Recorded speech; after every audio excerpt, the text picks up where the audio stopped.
Nous sommes ravis de vous avoir avec nous sur ce webinaire autour des sujets de PRA et de continuité d'activité. Votre webinaire va bientôt démarrer. On attend quelques minutes que les personnes nous rejoignent. Il y a déjà une vingtaine de spectateurs avec nous. On les remercie et on leur demande un tout petit peu de patience pour laisser aux autres le temps de nous rejoindre.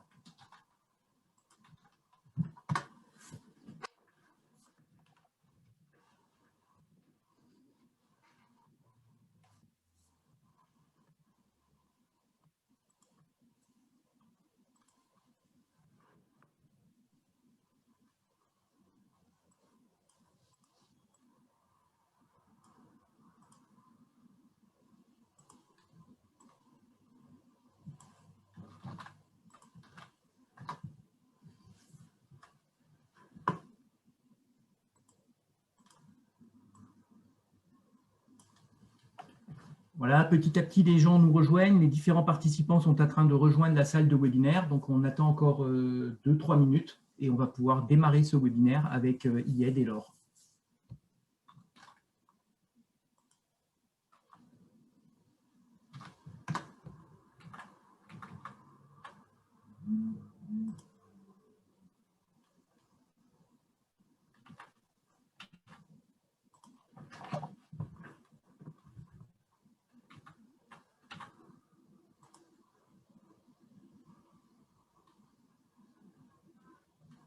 Voilà, on a 25 spectateurs maintenant. Laure, je te propose d'attendre encore 2 petites minutes et je te donne le go pour démarrer si ça vous convient. Ok, super Stéphane, merci.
Parfait. Laure, Ied, je vous propose de démarrer. On va avoir probablement des personnes qui vont nous rejoindre au fur et à mesure, mais pour ne pas pénaliser les personnes qui se sont rejoints au webinaire en temps et heure, voilà, je vous propose de démarrer et je valide moi au fur et à mesure les entrées dans la salle. Et voilà, je vous souhaite à tous un bon webinaire. À toi de jouer, Laure. Merci Stéphane. Bonjour à tous et à toutes. Bonjour Stéphane, bonjour Ied. Merci à tout le monde d'être là aujourd'hui pour notre webinaire consacré au plan de reprise d'activité sous Vim Backup et Réplication V11. Avant de commencer, un petit rappel de quelques règles pour que notre webinaire soit réussi. Ne vous inquiétez pas, les micros et les caméras ne sont pas activés, et ce afin de ne pas créer d'interférences lors de notre webinaire. N'hésitez pas à poser des questions. Vous avez les fonctionnalités de chat et de questions-réponses, et nous allons dédier une session de réponse en fin de séance. Le webinaire est enregistré avec le chat et les questions.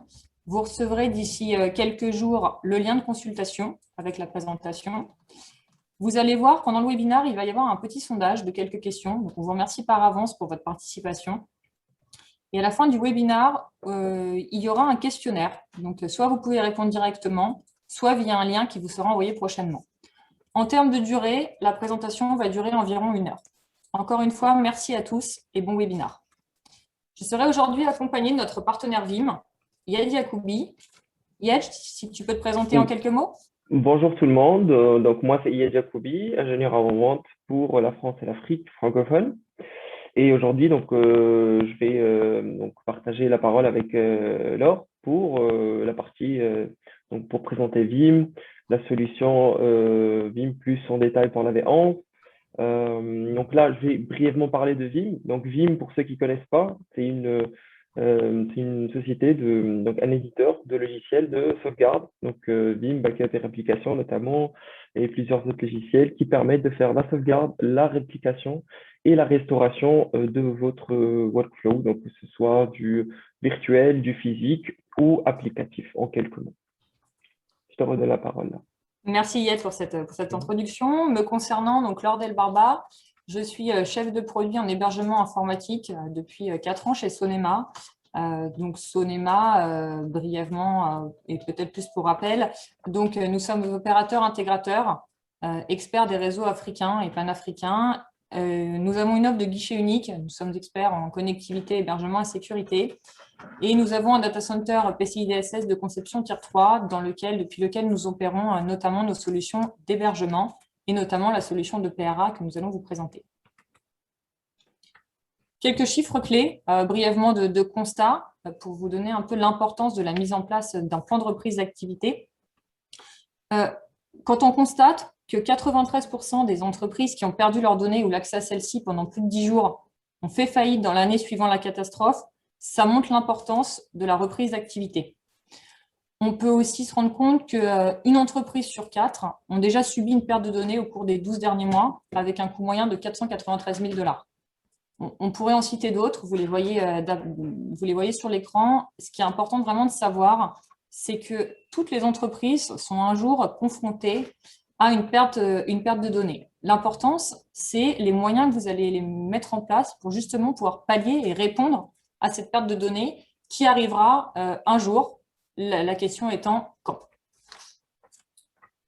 Sur le marché, vous pouvez rencontrer plusieurs offres d'hébergement qui semblent similaires.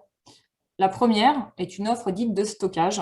Donc en fait, le stockage informatique, c'est un moyen de préserver vos données en sécurité. En fait, il existe 2 types d'architecture de stockage. La plus courante, c'est de disposer de serveurs en local, qui vont être alors directement raccordés aux serveurs de production. Et l'autre solution, c'est de disposer d'un espace de stockage chez une société tierce comme un hébergeur. En fait, c'est la première offre vraiment à part entière de stockage, de repository, qui permet de répondre à des besoins accrus de volumétrie. La seconde offre sur le marché est une offre dite d'archivage ou encore coffre-fort, qui là va en fait vous permettre de conserver les fichiers. En général, il s'agit de documents, photos, vidéos, mails, bases de données. Et contrairement par contre à la sauvegarde, l'offre d'archivage n'offre pas la possibilité de conserver les logiciels, applications ou encore systèmes d'exploitation. En général, quand on parle d'offre d'archivage ou de coffre-fort, c'est une offre qui répond à une composante légale et qui vous permet de disposer de documents pendant un certain laps de temps donné. La troisième offre est l'offre dite de sauvegarde et restauration. Donc, en fait, dans cette offre, il s'agit de la duplication et de la mise en sécurité de données dans le cas où ces dernières seraient endommagées ou perdues et qui peuvent être utilisées pour restaurer les données originales. La duplication s'accompagne d'un processus de sauvegarde et cette offre de sauvegarde et restauration est la première brique dite de l'offre de PRA, plan de reprise d'activité, plan de continuité d'activité. La quatrième offre d'hébergement sur le marché qui en apparence est similaire est l'offre de PRA-PCA. Donc PRA, acronyme pour plan de reprise d'activité, PCA pour plan de continuité d'activité. Là, il va s'agir en fait d'une offre où on met à disposition des procédures d'entreprise qui permettent de mettre en œuvre l'ensemble des processus, moyens humains, matériels et technologiques pour permettre à l'entreprise, donc à vous, de pouvoir faire face à un sinistre informatique majeur. Après ce rapide tour d'horizon des différentes solutions qui existent sur ce marché, on va voir maintenant l'importance de mettre en place des solutions de sauvegarde et de reprise d'activité. Une entreprise sur 3 a déjà subi un incident ou une panne qui a nécessité le déclenchement d'un plan de reprise d'activité. Comme je vous disais dans l'aspect chiffre clé et constat, quand on sait qu'une entreprise sur 3 a déjà subi un incident, ça montre l'importance de mettre en place quelque chose. Pourquoi? Parce qu'il ne s'agit pas de savoir si une entreprise va ou non rencontrer un sinistre, mais plutôt de savoir quand il surviendra et quand il surviendra, comment l'entreprise va faire pour y faire face. Quand on parle de données informatiques, en fait, les données informatiques sont un actif stratégique que vous devez impérativement protéger contre tout risque de perte. Il peut s'agir d'une erreur humaine, d'une catastrophe naturelle, d'une avarie matérielle ou encore issue d'une compromission d'information. Par exemple, un virus, une cyberattaque ou autre. Donc, l'entreprise va devoir mettre en place des processus de sauvegarde et des solutions de reprise d'activité afin de garantir et de pérenniser l'intégralité de ces données. Pour ce faire, elle a plusieurs choix. La première étape qui est indispensable, c'est ce qu'on va dire la copie des données. Donc, copie des données vers un support secondaire, ou alors mettre en place un ensemble de procédures qui va être validées et testées, et qui vont vous permettre d'assurer la continuité d'activité en cas de sinistre, dans un but de réduction au maximum de perte de données critiques.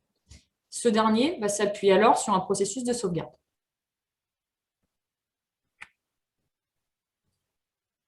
Pour mener à bien un processus de sauvegarde, il est important de se référer à la règle dite des 3-2-1, qui est en fait un best practice en termes de sauvegarde et restauration. 3, comme avoir au moins 3 copies de ces données. 2, comme garder ces données, sauvegardes, sur 2 supports différents.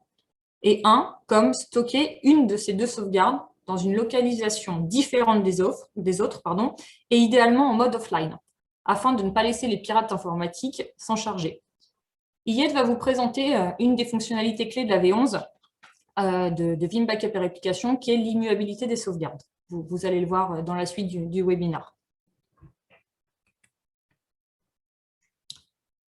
Point important, l'aspect concept. Donc, en fait, quand on parle de PCA, PRA, de quoi parle-t-on? Le PCA, donc plan de continuité d'activité, est en fait la somme de 2 composantes que sont la continuité des systèmes informatiques, donc là on parle vraiment de monde informatique, qui va viser à garantir l'exploitabilité du système d'information de l'entreprise, même lors de son indisponibilité, encore une fois, qui peut être liée à une destruction causée par une catastrophe naturelle, à une impossibilité d'accéder au lieu de travail, une attaque informatique, ou tout autre élément pouvant justement provoquer une indisponibilité. Et la deuxième composante, qui est ce qu'on appelle la partie opération métier, donc le monde fonctionnel, qui lui va s'appliquer à définir des procédures et des modes opératoires pour permettre aux différents corps de métier de l'entreprise de continuer à être opérationnels après un sinistre. Ces 2 points, donc monde informatique et monde fonctionnel, vont faire la composante de ce qu'on appelle la continuité d'activité. Différence entre continuité et reprise, donc PCA, PRA. PCA, on est vraiment sur une continuité d'activité avec un temps d'indisponibilité égal à 0. Et la partie plan de reprise d'activité, elle, va être vraiment le fait de reconstruire ou de basculer sur un système en cas de problème, en cas de sinistre. On en arrive où vous allez me dire, finalement, est-ce que je mets en place un PRA ou est-ce que je mets en place un PCA? Le choix entre ces 2 solutions, PCA ou PRA par l'entreprise, va être un arbitrage entre le temps accepté d'indisponibilité des services, donc l'aspect temps, et les coûts associés afin d'atteindre ce temps d'indisponibilité.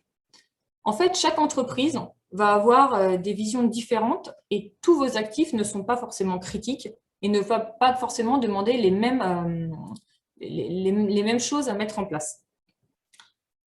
Plus l'indisponibilité est longue, plus le niveau de service demandé est élevé, et donc plus le coût du dysfonctionnement pour l'organisme sera élevé. À l'inverse, plus l'objectif de reprise est loin et plus le niveau de service demandé est faible, et plus le coût justement des solutions à mettre en œuvre sera faible. En fait, la mise en place d'un PCA va permettre à l'entreprise de continuer son activité avec un RPO et RTO égal à 0, alors qu'un PRA va permettre à l'entreprise de repartir dans un délai imparti après un sinistre, qui peut aller de quelques secondes, minutes, semaines ou éventuellement mois. Donc là, pour le coup, sur un PRA, on a un RPO et RTO différents de 0. Justement, qu'en est-il des différences entre RPO et RPO?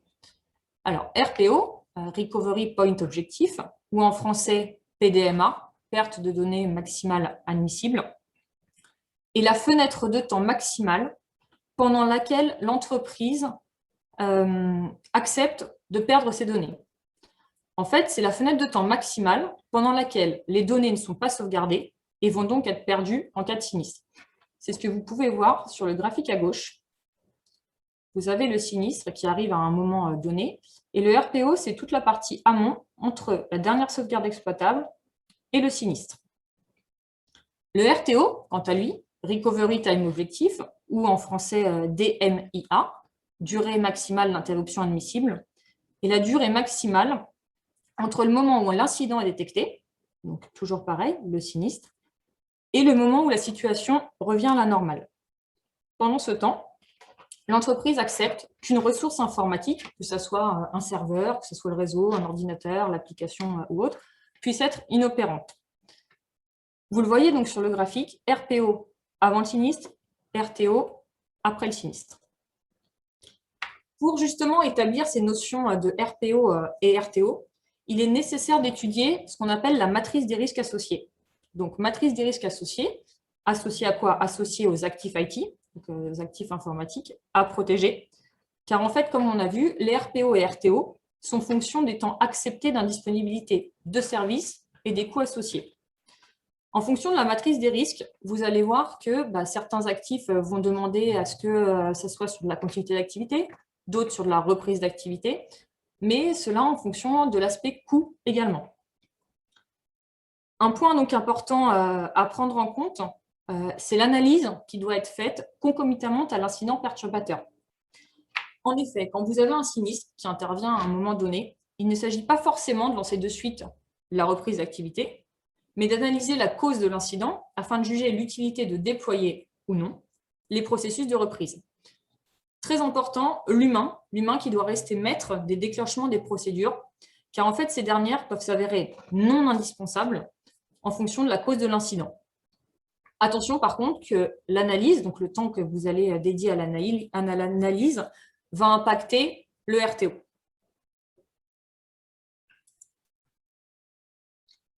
Pourquoi Vim?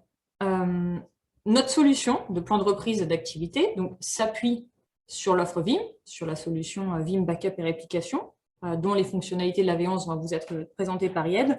Mais Vim, c'est une solution leader sur les solutions de sauvegarde, encore d'après le rapport Gartner de juillet 2020, qui sont dans les leaders, avec des services de sauvegarde et restauration phares sur le marché.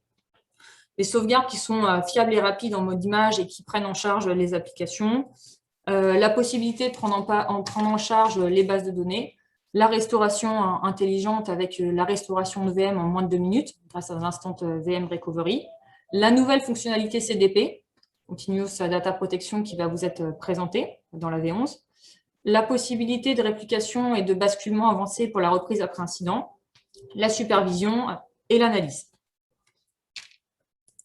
Après ce rapide résumé de Vim, je laisse la parole à Yed pour vous présenter la V11 de Vim Backup et Réplication. Yed, à toi. Merci Laure, merci pour cette présentation détaillée. Donc moi, pour ma part, je pense que c'était clair pour la partie PRA, PCA, les besoins, donc ce que peut faire Vim, ce que peut faire Sonema. Là, pour ma part, je vais parler de la V11, des fonctionnalités clés de la V11, et entre-temps, je vais aborder aussi quelques points qui peuvent être liés à notre sujet d'aujourd'hui, qui est le PRA. Donc, Vim Backup et Réplication version 11. Donc, juste quelques mots par rapport à cette version, donc avant de commencer. Donc, elle vient de sortir au courant de ce mois. Donc, ça rapporte beaucoup de fonctionnalités. La fonctionnalité clé, c'est le CDP. Donc, le Continuous Data Protection, c'est pour la réplication, donc quasi synchrone. Donc, ça, c'est le point principal. Entre autres, on a plus de 150 améliorations qui ont été incluses à la solution précédente, qui est la Vim Backup et Réplication V11, qui inclut donc des améliorations au niveau de la sauvegarde, au niveau de la réplication, au niveau des restaurations aussi, qu'on va voir ensemble, et puis des améliorations aussi au niveau des performances, puisque ça ne s'aborde pas toujours, mais à chaque nouvelle version de Vim, on essaie d'améliorer les performances des backups, des restaurations, de faciliter donc le processus et de l'accélérer. Donc, juste un point aussi par rapport à Vim, pour ceux qui ne connaissent pas. Donc, Vim, c'est une solution qui permet de faire le backup, la réplication, la gestion à partir des snapshots à partir DB, donc la gestion de vos baies à partir d'une seule console. Et puis aussi la partie cloud, intégration avec les clouds publics et privés qu'offre la solution Vim, donc qu'on va voir ensemble. Donc Vim Backup version 11, les fonctionnalités clés. Donc, les fonctionnalités clés qu'on va aborder aujourd'hui, donc ça va être premièrement le Continuous Data Protection, donc le CDP, la réplication quasi synchrone de Vim, la protection anti-ransomware fiable, donc avec le repository, donc le stockage de backup qui est immuable, dont a parlé Laure, et donc aussi, on va aborder la partie qui aborde aussi la partie ransomware, qui est le stockage objet, donc l'intégration avec les stockages objets avec les clouds publics, qui a été intégré avec la version 9.5, mais avec la version 11, on a des améliorations qui nous permettent d'utiliser les tiering, donc les différentes couches de cloud objets, donc avec les couches d'archivage, donc qui sont intégrables avec Vim actuellement. Les restaurations instantanées, donc Laure aussi a abordé le sujet, donc avec les restaurations instantanées de VM, Vim Backup, Instant VM Recovery, donc là, ça ne s'arrête plus à des VM. Donc, on va aborder la partie NAS, la partie base de données, et on va voir ensemble les améliorations qui ont été apportées à ce qu'on appelle, entre guillemets, l'agent 2.0 ou 3.0 actuellement avec la V11. Et puis aussi, quelques améliorations ou des améliorations par rapport à la partie Backup as a Service et Disaster Recovery as a Service avec le programme Vim Cloud Connect, plus précisément avec la console Vim Availability Console, qui permet aux clients et aux providers de faciliter l'échange. Dans quel sens? C'est dans le déploiement, dans le monitoring des agents, par exemple, dans un programme de backup as a service. Donc, vous êtes client, vous ne voulez pas gérer les backups, vous ne voulez pas organiser la partie backup. Donc, le provider va, à partir de la console, directement se connecter sur l'interface des clients, gérer donc la configuration des jobs, le déploiement, et puis aussi faire le monitoring et en cas de problème, récupérer les logs et interagir avec le support de Vim. Donc, on passe. Donc, première fonctionnalité, et la fonctionnalité clé tant attendue, c'est les Vim Backup, donc la réplication CDP quasi synchrone. Donc, quelques mots par rapport à cette réplication. C'est une réplication donc quasi synchrone qui a des délais, on va dire, un minimum de 2 secondes et qui s'applique pour les infrastructures virtualisées VMware. Parce que ça se base sur une technologie VMware qui s'appelle la technologie BIO, et qui nous permet de faire cette synchronisation entre les machines. Donc, c'est quoi l'avantage ici? Donc, Vim, pour ceux qui connaissent, bien sûr, depuis la version 5 ou depuis le début, Vim permet de faire la réplication. Ça s'appelle Vim Backup et réplication. Mais les réplications qu'on fait actuellement sont des réplications donc asynchrones. C'est des réplications avec des délais estimés en moyenne à 15 minutes. Donc, cette réplication s'applique pour les environnements virtualisés tels que VMware et Hyper-V. Les deux sont supportés pour la réplication synchrone, juste que la réplication synchrone est supportée que pour VMware pour le moment.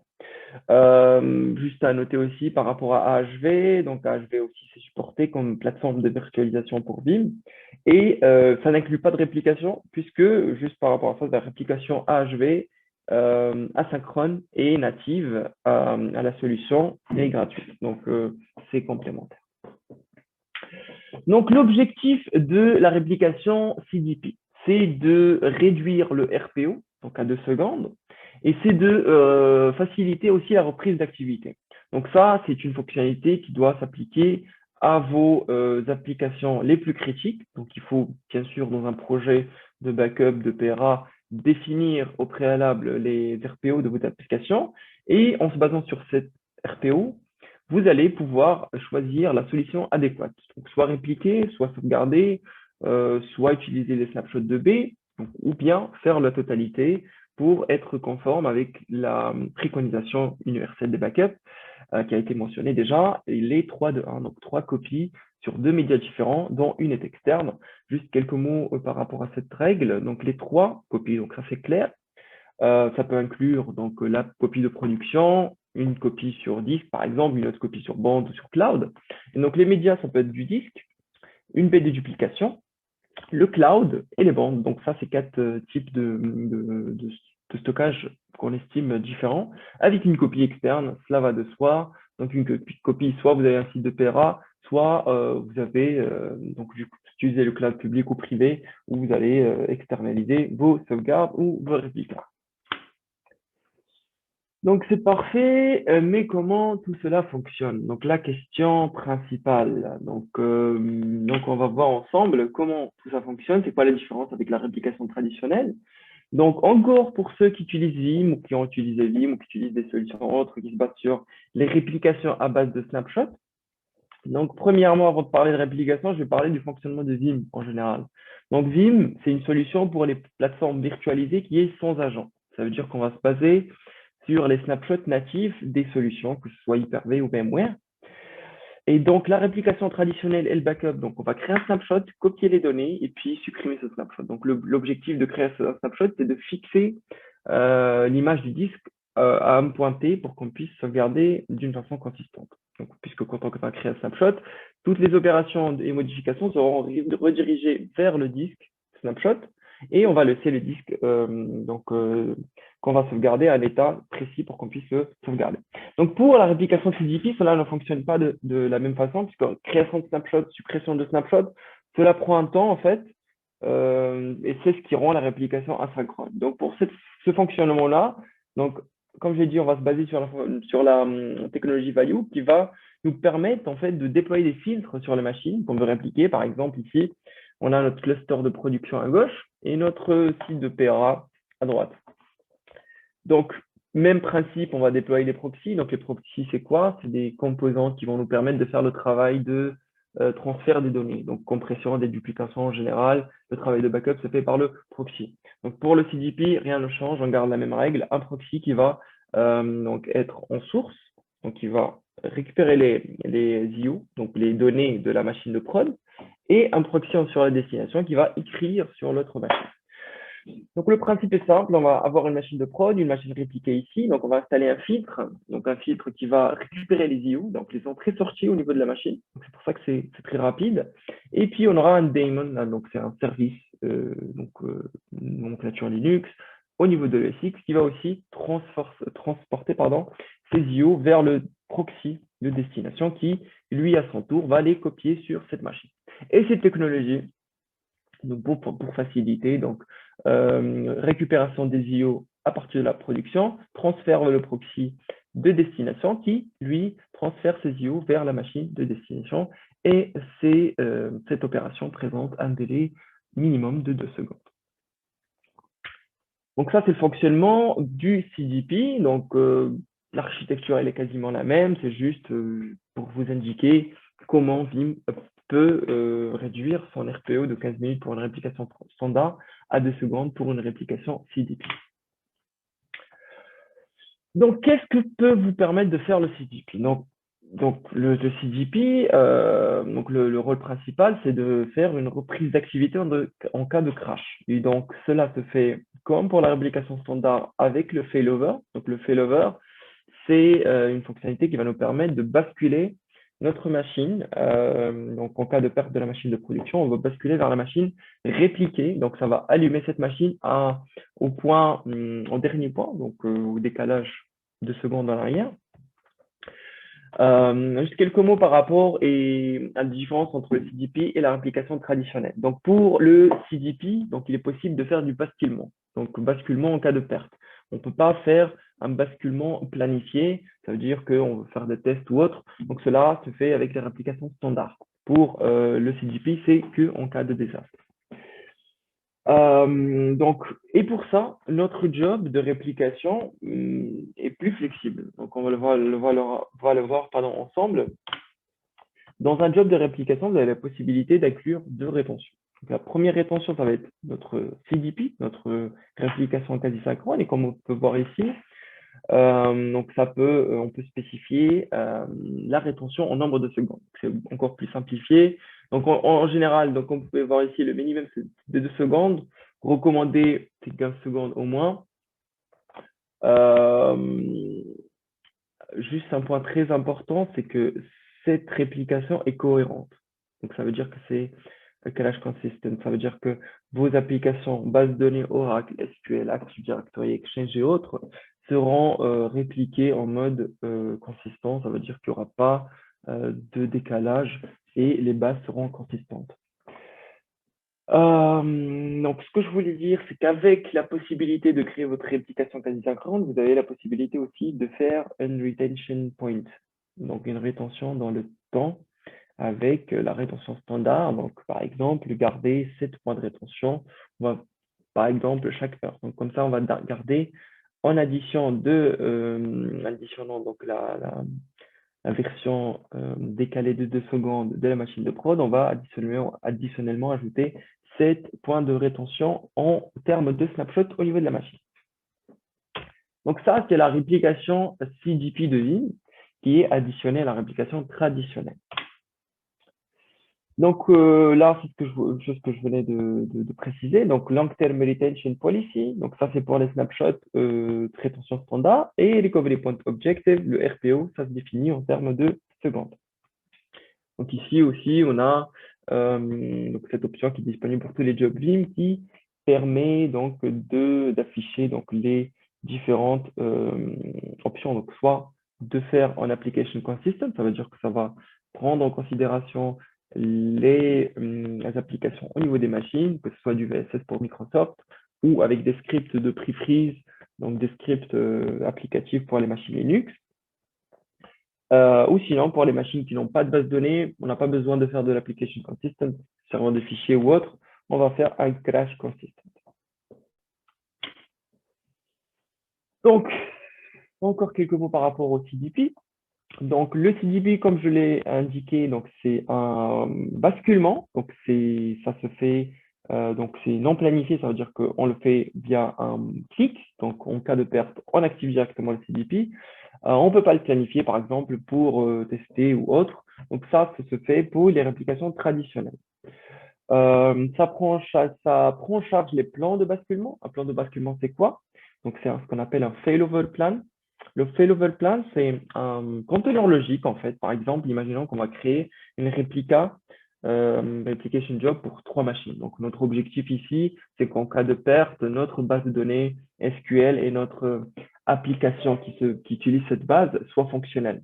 Pour qu'elle soit fonctionnelle, cette application doit être connectée à l'Active Directory.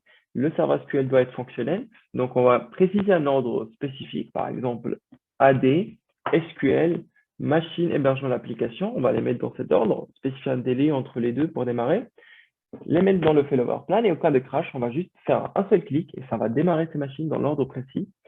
Et donc, on va reprendre l'activité et ne pas perdre de temps au niveau de notre application. Donc ça, c'est pour la reprise d'activité et le failover plan. Donc c'est très utile si vous avez un PRA, de créer votre réplication et de créer un plan de failover au lieu de faire des failovers manuels clic par clic. Comme ça, en cas de perte, vous avez un seul clic et ça vous démarre toute l'infrastructure.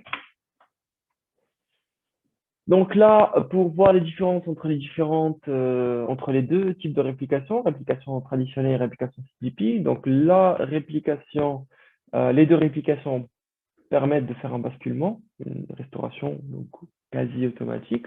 Ça peut être automatisé, bien sûr, avec les scripts PowerShell. Juste indiquer que pour Vim, en fait, toutes les fonctionnalités sont disponibles en PowerShell ou en RESTful API. Donc, si vous voulez automatiser, vous pouvez le faire avec ces deux possibilités. Donc, le basculement planifié n'est pas disponible pour le CDP. Plan de basculement, le failover plan est disponible pour les deux.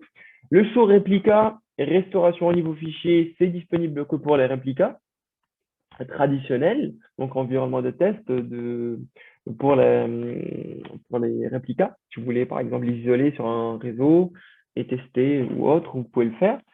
Et aussi, la partie Cloud Connect, ce n'est pas encore géré. Donc, pour la partie cloud privée, le CDP n'est pas encore inclus. Ça va être inclus prochainement, j'espère, à la version suivante. Donc, ça, c'est les différences. Donc, là, on vient de finir avec la partie CDP, réplication quasi synchrone de Vim. Et là, on va basculer vers la deuxième fonctionnalité qui est très importante, c'est la fiabilité de protection anti-ransomware. Donc, on sait tous que la partie ransomware, donc c'est d'actualité. Il y a beaucoup de cas qui commencent à être perçus. Là, je travaille pour l'Afrique et je commence à voir sur quelques régions que ça commence à apparaître des attaques ransomware. Et là, le problème se pose. Donc, le cloud, je sais que donc ça commence à avancer, donc ça commence à être plus populaire, mais il y a des clients qui ne sont pas encore flexibles par rapport à cette solution.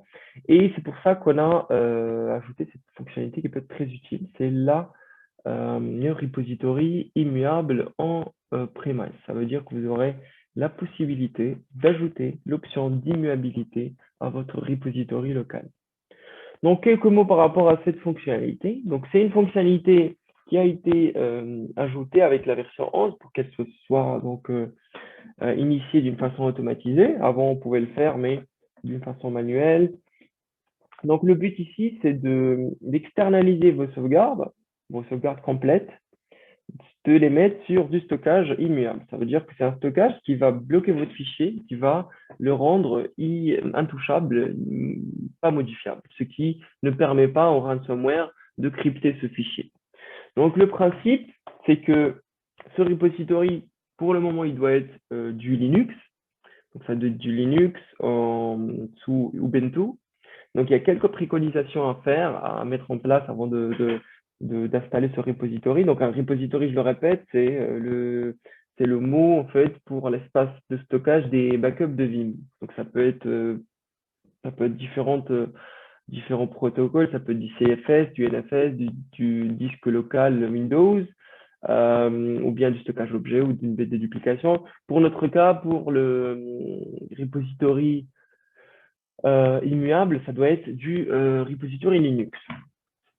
Donc aussi, avec ce repository Linux, on peut ajouter, donc si vous formatez votre système de fichiers en XFS, vous aurez aussi la possibilité de bénéficier d'un avantage au niveau des duplications du système de fichiers pour optimiser l'utilisation du stockage avec l'immuability.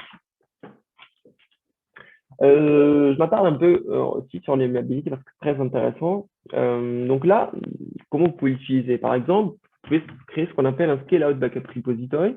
C'est un cluster de repository. Et là, vous allez peut-être mettre votre premier disque local en DAS, par exemple. Vous allez mettre une rétention de 14 jours.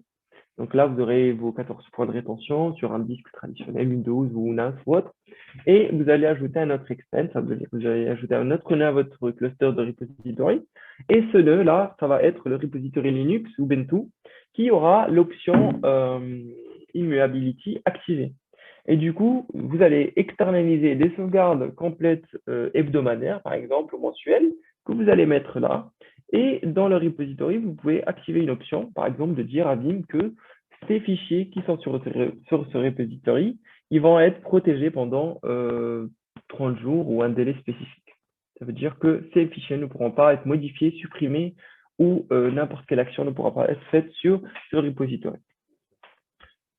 Donc, voilà pour cette option. Donc, puisque c'est du repository Linux Ubuntu, donc quasiment tout le monde peut initier cette option. C'est très simple à mettre en œuvre. Et donc, n'hésitez pas à l'implémenter si vous êtes utilisateur Vim. Donc là, on va aborder quelques fonctionnalités supplémentaires. Bon, il y en a plus que 150, on ne peut pas tous les aborder, donc on va parler de quelques-unes. Donc, vous connaissez tous que Vim, c'est une solution qui protège les plateformes virtualisées, VMware, Hyper-V et HV. Et sans oublier que Vim aussi a des agents qui permettent de protéger les serveurs physiques, les postes de travail, Windows, Linux, Solaris et AX. Et le dernier agent, le dernier né, c'est l'agent Mac. Donc, ça permet de protéger les postes de travail, les laptops Mac. Donc, ça restaure, donc ça sauvegarde toute la machine et ça permet de restaurer des fichiers et des comptes. Donc, ça pourra aussi être géré à partir de la console Vim, bien sûr, pour le déploiement, pour les restaurations. Aussi, accélération des performances au niveau des duplications. Donc, on a amélioré les déduplications natives donc avec certaines baies de déduplication qui sont intégrables avec Vim. Donc, on a amélioré les algorithmes pour que la déduplication se fait en premier lieu au niveau du proxy Vim et qu'elle soit envoyée vers l'appliance de déduplication directement dédupliquée à partir du réseau, donc sans surcharger l'appliance et sans surcharger le réseau. Donc ça, c'est très important. Quelques mots par rapport à quelques applis de déduplication, appliances, pardon, qui sont intégrés avec Vim. On a ce qu'on appelle on a Data Domain, Exagrid, StoreOne, pour ne pas oublier quelques-unes. Donc, après, donc ça, c'est les améliorations au niveau des baies de déduplication, au niveau des backups et au niveau des restaurations. Donc, c'est les temps qui sont améliorés. Après, pour la sauvegarde NAS, donc la sauvegarde NAS est actuellement plus rapide. Pour ceux qui ont utilisé cette fonctionnalité qui est apparue avec la version 10, elle permet de faire de la sauvegarde compressée, dédupliquée de votre NAS. Donc, des fichiers au niveau de votre NAS et de le sauvegarder sur n'importe quel type de support, disque, bande. Et cette fonctionnalité, elle a été améliorée avec le V10 pour y inclure une restauration instantanée. On va le voir ensemble. En cas de perte de votre NAS, il est actuellement possible de le restaurer instantanément sur un disque local, de le partager comme un NAS pour que vous puissiez reprendre l'activité pendant que vous faites la restauration de votre NAS au niveau de la production. Réplication site à site au niveau du VMware Cloud Director. Donc, pour ceux qui utilisent le vCloud Director, il y a plus d'intégration avec les composantes de l'architecture Vim Cloud Director, VMware Cloud VCD, pour les intégrer à la composante Vim Cloud Connect et faciliter et accélérer les backups et réplications entre les sites pour les PRA en utilisant le Vim Cloud Director. Autre fonctionnalité très importante au niveau de Instant Recovery pour Hyper-V. Donc avec la V10, on a ajouté cette fonctionnalité qui nous permet de restaurer tout flux vers VMware. Ça veut dire que vous avez un serveur physique ou un poste de travail, vous le sauvegardez avec l'agent et en V10, il est possible de le restaurer instantanément vers l'hyperviseur VMware. Donc, c'est une restauration instantanée, quelques secondes à partir du fichier de sauvegarde, et incluant une conversion du format, donc disque physique vers VMDK, VMware. Et actuellement, ça se passe pour Hyper-V en VHD et VHDX.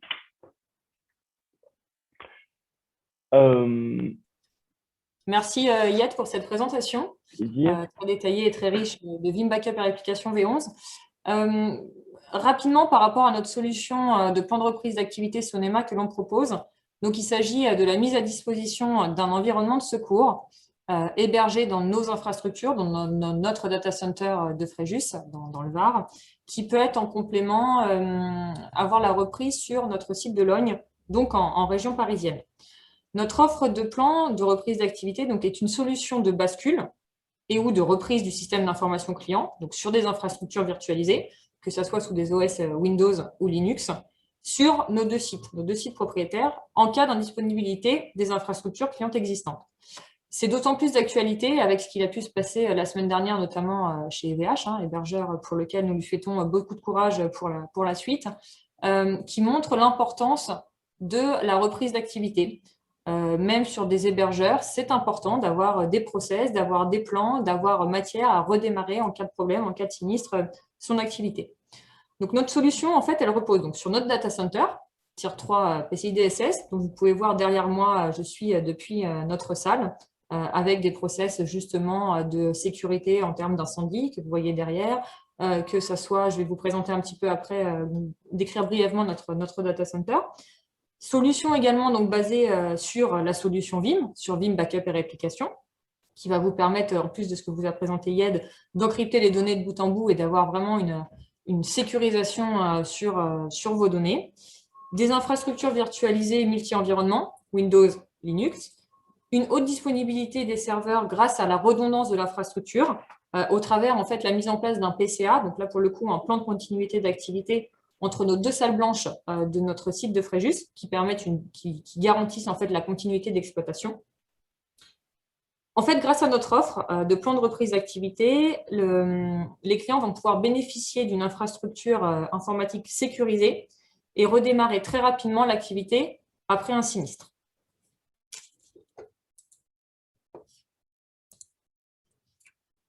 Pour reprendre un peu et illustrer donc, notre data center, plusieurs points de sécurité donc, ont été mis afin de pouvoir vous proposer une offre sécurisée et de reprise d'activité avec un taux de disponibilité proche des 99,999.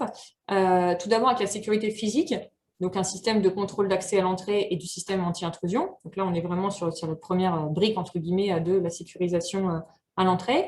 La sécurisation électrique, avec une double source d'alimentation, qui permet en cas de problème de pouvoir basculer, d'autant plus complété avec des systèmes de groupe électrogène et de bascule automatique, et une climatisation redondante qui est en N+3. Sécurité incendie, donc que vous voyez derrière moi, partie extincteur, avec de la détection et d'extinction en automatique, répondant à la catégorie A. La salle blanche et le local clean qui est donc équipé de systèmes d'extinction de feu et des systèmes de report d'alarme et desservissement. Et enfin, dernière brique sur la partie sécurisation du réseau avec des redondances physiques LAN, redondances géographiques des interconnexions en fibre optique, des firewalls de nouvelle génération et la supervision à 24/7 assurée par notre centre, notre NOC. Je vais vous donner un petit exemple justement d'un cas client de ce qu'on a pu faire. En fait, client existant, un établissement financier en Afrique de l'Ouest qui a souhaité la mise en place d'un site de secours hébergé dans un data center externalisé en dehors de la zone UMOA. J'essaie juste de vous l'afficher. Non, je vais continuer. En dehors de la zone UMOA avec la fourniture de services managés. Le projet, il a consisté à héberger et mettre à disposition des serveurs virtuels sur les data centers, donc Sonema, sur nos infrastructures de Fréjus, data center tier 3 et conforme PCI DSS, avec, vous le voyez sur le schéma, en option la possibilité de basculer sur Logne en cas de problème. Sur cette solution, la première sauvegarde donc, a été faite en local, donc sur un repository, secours local dédié, PRA actif sur Fréjus, et un PRA passif sur Logne. En termes donc, de méthodologie, donc les serveurs Vim, que vous voyez le petit 1 sur les schémas, que ce soit site client ou que ce soit côté Fréjus, qui permettent d'administrer tout ce qui est job qui se situe sur le site distant de Fréjus. Il va gérer à la fois les backups, les réplications et les backup copies. Le fait de pouvoir manager les jobs depuis le site distant, ça permet de gagner du temps en cas de bascule sur le site distant, car il ne sera pas utile de devoir réinstaller le serveur d'administration pour manager les réplicas et les fichiers de backup. Ensuite, le 2, que vous voyez en violet, donc qui est la partie ce qu'on appelle les backup jobs, qui sont des snapshots ou des backups réalisés sur l'entièreté de la VM ou du serveur physique pendant le temps de la sauvegarde, en fait, cette étape a été réalisée sur le site de production donc du client en local. Ensuite, étape supplémentaire, donc qui est ce qu'on appelle l'étape 3, là, que vous voyez en vert, la partie réplica job, qui a permis d'éviter de créer de nouveaux snapshots sur l'infrastructure de production et d'avoir des chevauchements possibles entre les différents jobs. On a en fait créé la réplication depuis le fichier de backup sur le site de secours en local chez le client. Ensuite, vous avez donc le 4 qui est le backup job copy, qui est là, il s'agit de l'externalisation des fichiers de backup sur les sites distants. Donc le premier sur Fréjus et le deuxième sur Logne.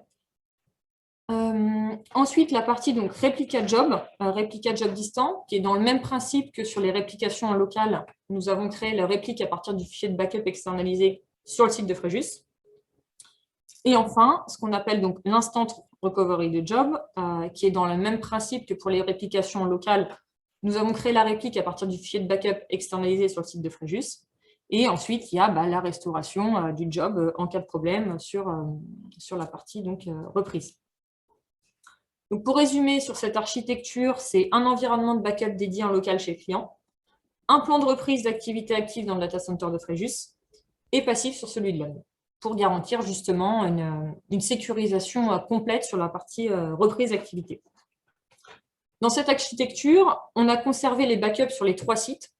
On a déployé uniquement les réplicas sur le site de Fréjus, en gardant une infrastructure dédiée et indépendante chez le client, afin de ne pas consommer les ressources de réplica sur Logne, en considérant que les sites clients et de Fréjus sont tous les deux actifs.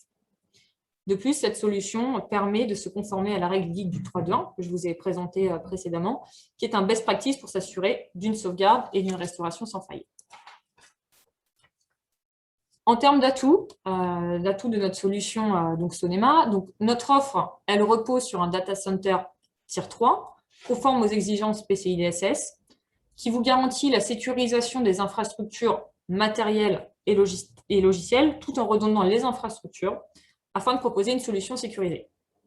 La disponibilité, quant à elle, elle est garantie au travers la haute disponibilité des infrastructures et du réseau, sous un environnement multiple, Windows, Linux, un engagement au travers de SLA personnalisés en fonction des besoins clients, tout en respectant les RTO et les RPO clients.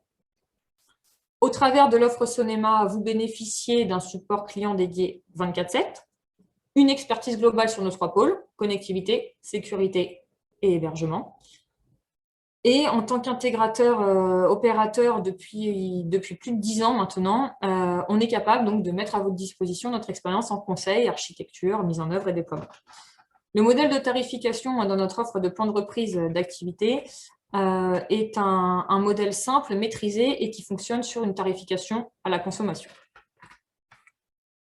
Pour résumer, parce qu'on arrive à la fin de notre webinaire, le PRA est pour moi. Si vous répondez oui à l'une de ces 4 questions, alors la réponse est vous devez implémenter une solution de plan de reprise d'activité. J'ai besoin de me protéger de l'interruption de l'exploitation.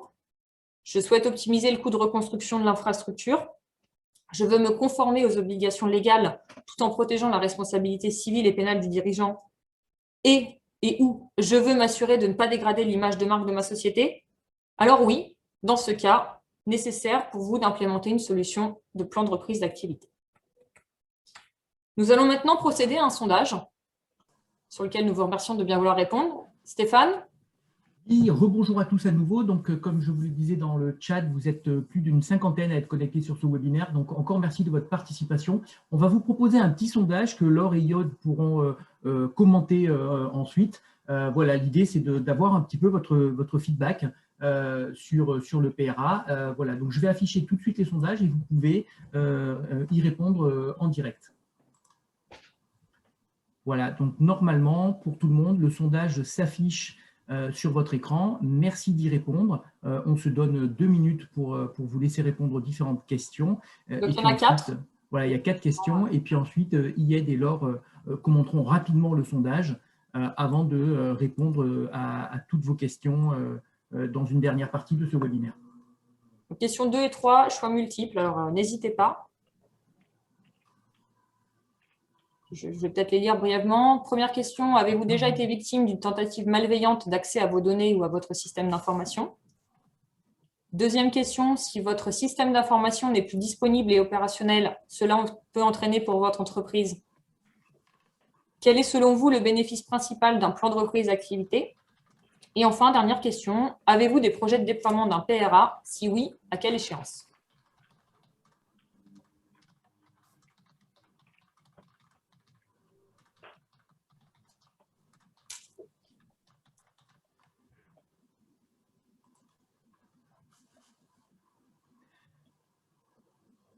Voilà, donc je vois qu'on a déjà pas mal de questions. On va vous laisser encore un petit peu de temps. Donc, par avance, merci de votre participation à ce sondage. Ça nous aide, nous, à améliorer nos offres, à améliorer nos services, à prendre en compte au mieux vos besoins et vos attentes. Donc, voilà, vous avez la parole. N'hésitez pas.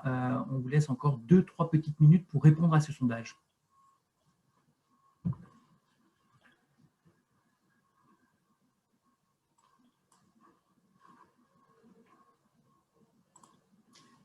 Et par ailleurs, et pour précision, il y a quelques questions qui ont été posées dans le formulaire de questions et réponses et on y répond juste après. Voilà, vous pouvez continuer à poser des questions dans ce formulaire et on y répond d'ici 2-3 minutes, le temps finaliser le sondage et de le commenter très rapidement pour Yed et Laure, si vous le pouvez, pour qu'on tienne notre timing.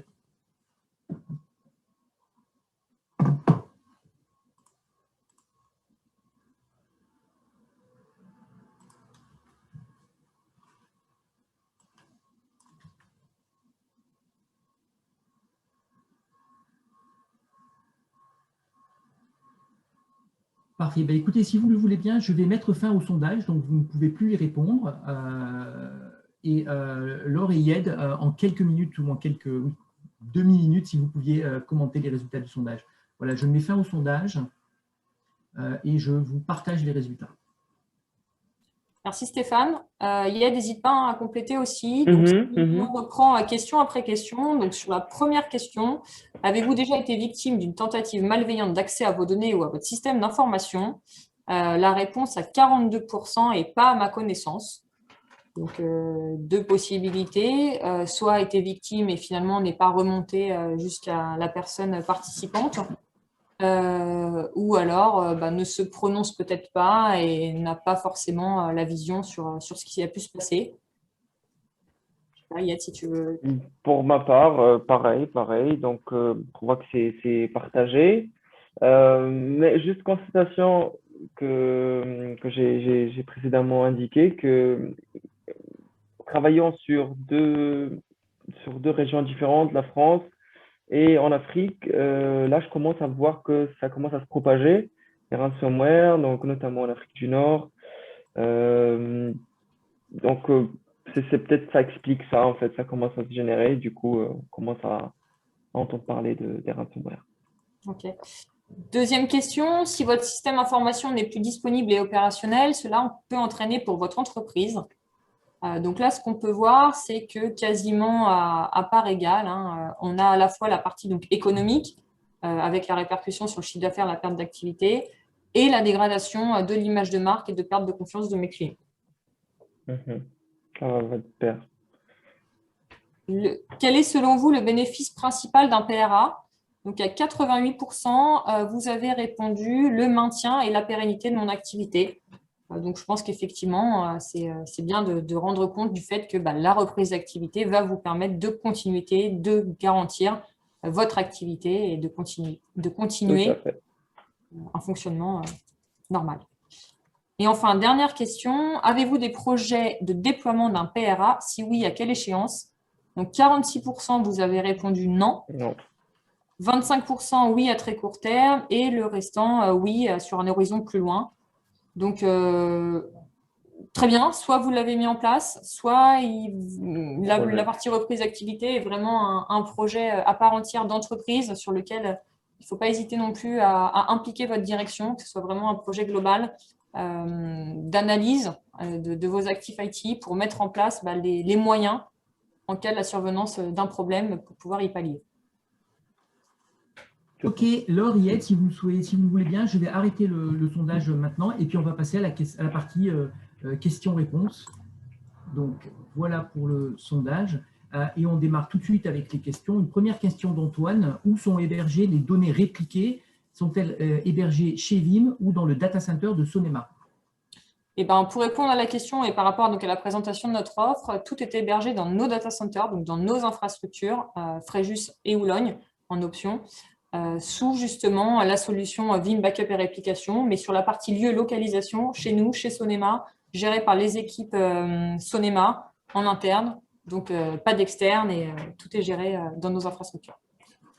Parfait. Ensuite, j'ai une question de Patrick qui demande combien de temps ça prend pour faire une restauration après un shutdown du site principal du client? Je prends cette question. Ça dépend. Vas-y. Je peux parler pour Vim. Pour une réplication standard, par exemple, en cas d'arrêt, il suffit juste d'allumer la machine, donc choisir le snapshot. Donc, c'est le temps de démarrer une machine, que ce soit pour le CDP ou pour la réplication standard. Pour une reprise d'activité à partir des backups, en utilisant la SnapDM Recovery, donc c'est juste le temps de monter le stockage, de le présenter le repository à la production. Donc, c'est un montage LFS qui prend quelques secondes. Donc, en quelques mots, restauration à partir des backups, ça prend quelques minutes, de 2 à 5 minutes. Restauration à partir, reprise d'activité à partir des réplicas, ça prend quelques secondes. Merci, Alors, Yed. en petit complément, moi sur la partie donc Sonema, donc effectivement il y a la partie Vim avec la solution à part entière soft. N'oublions pas quand même qu'une solution de reprise d'activité est dépendante aussi de la partie connectivité.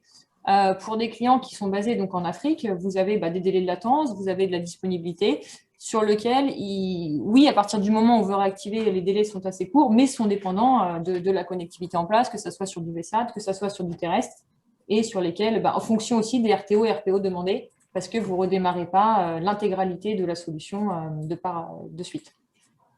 Merci Laure. Et alors du coup, en complément, en tout cas je crois la comprendre comme ça, une question de Cetrag qui dit en fait combien de temps pour la remise en place du PRA depuis Fréjus? Combien de temps ça prend pour faire la restauration depuis Fréjus?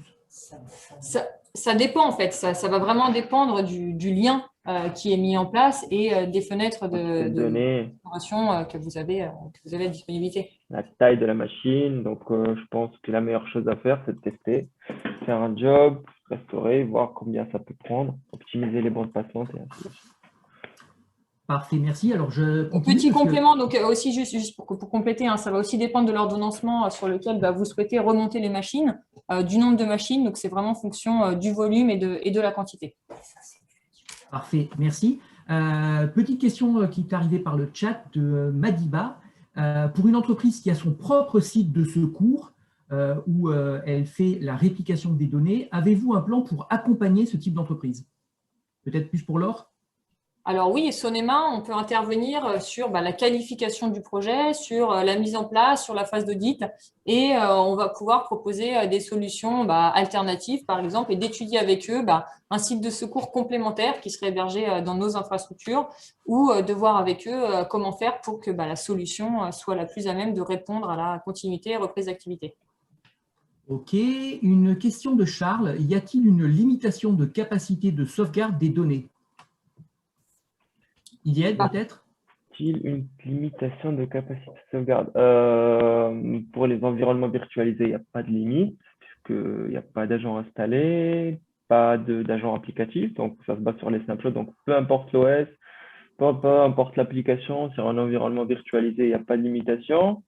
Aussi, Vim n'est pas limitant en termes de ressources. Donc, pour une réplication, pour une sauvegarde, donc si vous calculez votre bande passante, la quantité de données, donc si vous allouez une bande passante assez flexible, on va dire, Vim ne va pas limiter la bande passante, donc on va utiliser le maximum. Vous avez des filtres à mettre pour limiter celle-ci. Donc pour la virtualisation de régime, il n'y a pas de limitation. Pour les environnements physiques, il y a des agents qui sont compatibles avec certains OS. Pour Windows, ça commence à partir de 2008.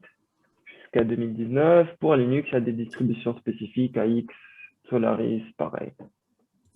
Juste petit complément, donc ça va être vraiment dépendant de la taille et du temps souhaité par le client. En fait, on va vraiment être fonction des demandes clients qui vont dépendre justement la partie reprise d'activité.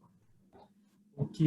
Alors, j'ai une question auquel je crois que Yed a répondu, mais on va repréciser. Est-ce que la solution Vim est bien compatible avec tout type de constructeurs, Dell, HP, Cisco, Solaris et tout type d'OS, Linux, Microsoft, etc. Je crois que ça a été répondu pendant le webinaire, mais c'est bien de repréciser. Oui, tout à fait. Donc, l'un des points forts de Vim, c'est que Vim est agnostique au matériel. Donc, peu importe le type de serveur, le type de stockage, donc on s'intègre avec toutes les marques. Après, il y a des intégrations plus poussées, comme j'ai dit, pour les déduplications, comme Data Domain, Exagrid, StoreOne. Donc, ça, c'est plus avancé. Ça ne veut pas dire que les autres ne seront pas supportés. Pour les snapshots au niveau des baies de production, donc gérer les snapshots des baies de production aussi, ça dépend des modèles. En général, les modèles les plus utilisés de production sont intégrables avec Vim. Donc, il y a une liste spécifique. Les OS aussi, comme j'ai indiqué, virtualisation, il n'y a pas de limitation, juste au niveau des hyperviseurs, HV, VMware et Hyper-V. Et pour tout ce qui est machine physique ou virtuelle, si on veut installer un agent, ça dépend de la version exacte. Merci Yed. Une question de Patrick de nouveau, plutôt peut-être pour Laure cette fois. Quelle capacité du lien VSAT recommandez-vous pour un workflow intra de 1 Tera pour un PRA? Alors ça va être une étude qui va devoir être menée par les équipes expertes Sonema. Pour ça, ce que je recommande, c'est de se rapprocher des équipes commerciales et avant-vente de Sonema qui pourront sizer au mieux avec le client en fonction de son besoin. Ok. Alors, question peut-être un peu générique et sûrement difficile d'y répondre, mais voilà, quel est le délai moyen de déploiement d'un plan de reprise d'activité? Alors, en fait, ça va dépendre des besoins du client. Par rapport à ce qu'on a présenté précédemment, donc le plan de reprise d'activité est basé donc, sur une matrice des risques. Donc, c'est-à-dire qu'en amont du plan de reprise d'activité, il faut savoir ce que l'on souhaite sauvegarder, comment et avec quel RTO et RPO associé. Vous n'allez pas mettre en place les mêmes reprises d'activité que vous soyez une société web marchand, par exemple, qu'une société sur laquelle la partie, par exemple, site Internet tombe et sur laquelle vous n'avez pas besoin de le remonter de suite. Quand vous avez fait cette cartographie justement de vos actifs informatiques, donc tout en impliquant votre direction générale, parce que c'est très important de les mettre en place, parce qu'un projet réussi va être un projet sur lequel toutes les parties sont justement présentes. Vous allez donc faire cette analyse de risque et cette cartographie qui va vous permettre après, en fonction des besoins et des RTO, mettre en place des reprises d'activité. Ok, merci Laure. J'ai deux questions pour IED. Petit détail, y a-t-il une version française de Vim? Non, pas encore, mais je pense avec la V11, via l'interface web qui s'appelle Vim Enterprise Manager, c'est une fonctionnalité qui est disponible pour toutes les versions Vim. Vous la trouverez dans l'ISO, vous pouvez l'installer sur une interface web. Et on a intégré, donc le français aussi s'est intégré, donc ça peut être utilisé sur son interface web, mais la console, c'est qu'en anglais. Mais c'est très intuitif en fait, Vim. Si vous le testez, c'est très intuitif, c'est très simple. Donc pas besoin d'un vrai background anglais. Parfait. Alors, toujours pour IED, une question très précise. Vim V11 une question de Xavier, pardon. Vim V11 prendra-t-il en compte Hyper-V ou les clients utilisant Hyper-V sont-ils obligés de migrer vers VMware pour bénéficier des nouvelles fonctionnalités de la version 11, telles que la réplication quasi synchrone? En fait, il n'y a que ça, quasiment que ça qui est différent entre VMware et Hyper-V. Hyper-V s'est pris en charge depuis la version 5 de Vim. Donc c'est amplement supporté, sauf cette fonctionnalité parce que en fait, elle n'est pas incluse dans Hyper-V parce que on se base sur une technologie qui s'appelle Vayu, qui a été initiée par VMware. Et donc, cette fonctionnalité va être présente encore pour Hyper-V. Et donc, c'est pour ça qu'on l'implémente pas. Mais moi, je travaille chez Vim depuis 2014. Donc, j'ai passé par différentes étapes d'évolution et j'ai vu que au niveau de VMware et d'Hyper-V, par exemple, Hyper-V, ça évolue et ça tend à se rapprocher vers les technos VMware. Donc, probablement, il y aura cette technologie qui sera incluse peut-être dans Hyper-V prochaine version, et du coup, Vim va l'intégrer. Donc, ça, c'est passé pour le CBT, pour le Change Block Tracking, pour identifier les blocs changés. Donc, ça n'existait pas pour Hyper-V en 2008-2012. Vim l'a intégré manuellement et actuellement, en 2016, ça existe. Et donc, voilà. Donc, juste pour vous dire que c'est évolutif et que Vim, c'est hors de question de ne plus supporter Hyper-V. Donc, c'est toujours supporté, bien sûr. Super, Yed, c'était très complet. Une nouvelle question qui arrive, peut-être pour Laure cette fois. Après un test de la version d'évaluation, quel partenaire local recommanderiez-vous sur le Congo pour une étude, déploiement et formation de la solution?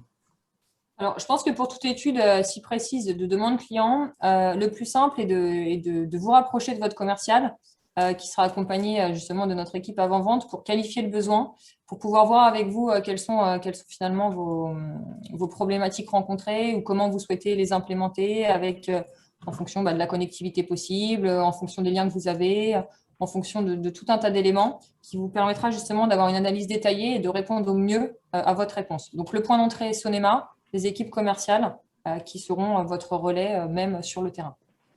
Parfait. Et donc, du coup, si effectivement vous êtes client, vous avez normalement un chargé de compte commercial que vous connaissez. Sinon, vous nous contactez sur notre adresse sales@sonema.com qui est affichée à la fois sur le slide et dans le chat, sachant que la présentation vous sera envoyée dans les jours qui viennent. Alors, une petite question qui vient d'arriver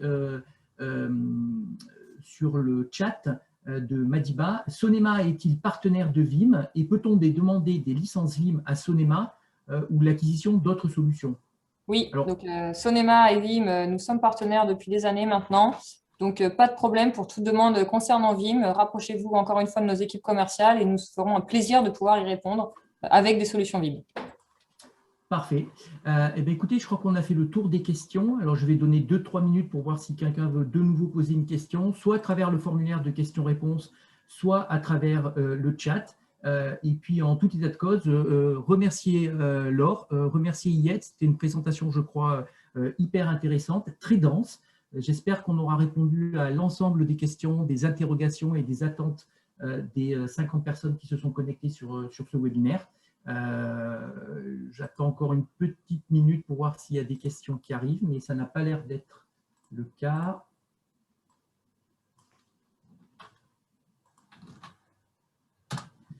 Non, je n'ai pas de nouvelles questions qui arrivent. Ah, si, ça y est. Alors, non, c'était un remerciement d'Antoine qui nous remercie en expliquant que le webinaire était très intéressant et très clair. Donc, évidemment, je partage son opinion. Laure, merci beaucoup. Yed, merci de votre disponibilité, de votre implication sur ce webinaire. On remercie bien évidemment les 50 personnes qui se sont connectées pendant ce webinaire et on vous donne rendez-vous très prochainement pour un nouveau sujet. Juste dernier détail. À la fin de la session Zoom, vous allez recevoir un questionnaire qui sera également associé au mail de remerciement que vous allez recevoir demain. Par avance, merci beaucoup de répondre à ce questionnaire. Ça nous aide vraiment à améliorer nos services, nos produits et nos axes de communication. Voilà. Merci à tous. Je vais mettre fin à cette session. Laure et Yed, est-ce que vous voulez rajouter quelque chose? Merci Yed pour ta participation, très intéressant. Merci Stéphane pour avoir fait la partie logistique et merci à vous tous, spectateurs, d'être venus sur notre webinaire. Pareillement, merci à tout le monde. C'était très instructif, très intéressant, j'espère pour tout le monde. Et je vous dis à la prochaine.